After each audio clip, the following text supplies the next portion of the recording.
और हम बनी अपना घर के लगे, मतलब घर के पिछुती बनी, खिड़की का और बनी हम। तो देख लो कितना सारा जंगल बाटे, और ये जंगल बा डूबे भर। इमे खड़ा भी हो जाए ना तो पता ना चले जाए आदमी कहाँ बा कहाँ ना। तो देखी लोगे कितना सारा जंगल बाटे, डूबे भर जंगल बा बहुत ज़्यादा। ये अपना खिड़की का और हम आइल बने, तो हमारा खिड़की का और देखी लो इतना सारा जंगल बाटे, और अच्छा भी लागता। और धूप तो निकल बटे इतना बढ़िया कि हमारी तबीयत खराब बना, बुखार लग जाता था। धूप बहुत अच्छा लगता, मन करता धूप लोरते रहें, बहुत अच्छा लगता। ठीक है। और लागता कि डॉक्टर साहब आ गए खून जांच करे खातिर, चलते नहीं खून जांच करा।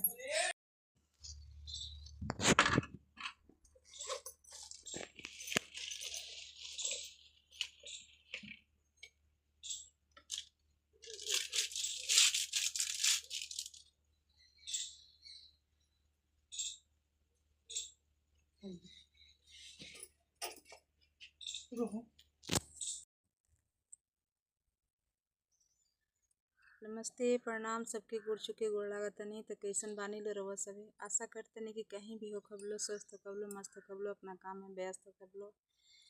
तो हम रोल से हाथ जोड़ के विनती करतनी, रोल से क्षमा मांगतनी कि बहुत दिन हो गए हमरा ब्लॉग डालले अपना चैनल पे।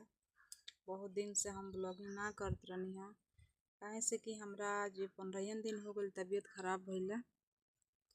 तो तबीयत खराब के चलते हम ब्लॉग ना बना पावत रहनी है, ना डाल पावत रहनी है। अभी भी हमार तबीयत ठीक नहीं है, लेकिन हम रोलो से बतलहूँ न रहनी है कि हमार तबीयत खराब बाटे। तो हम ब्लॉगिंग करतनी रोलो से बतावे खातिर, और ये ब्लॉग हमारे चैनल पे जाई। रोवा से भी ज़्यादा से ज़्यादा अपन प्यार दुलार हम पे देव लोगिन, और ठीक रहब तो वीडियो हमेशा जाई, ब्लॉगिंग हमेशा जाई। आ ना ठीक रहब तो ना जा पाई, काहे से कि सबसे पहले तो अपन स्वास्थ्य जरूरी बाटे। शरीर ठीक रही तबे तो ब्लॉगिंग भी बनावे में मन लागी, कोनो काम करे में अच्छा लगी। तो तबीयत खराब के चलते हम ब्लॉगिंग ना बना पावत रहनी है, लेकिन रउआ सभी भगवान से दुआ करी लोगिन कि हम जल्दी ठीक हो जाए, रउआ सबके बीच डेली ब्लॉग बना के हम दी, ठीक ना। तो आज का वीडियो इतना ही बाटे, ज़्यादा नहीं है।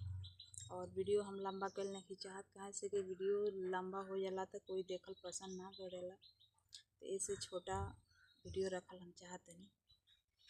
तो हम रोलो से हाथ जोड़ के विनती करतनी कि रउआ सभी फुल वीडियो देखी और फुल सपोर्ट करी लोगिन। और वीडियो अच्छा लगे तो रउआ सभी चैनल के सब्सक्राइब भी करी लोगिन, और ज़्यादा से ज़्यादा सपोर्ट करी लोगिन, ठीक ना। तब तक के लिए हम वीडियो बंद करतनी, बाय बाय। हम अगर ठीक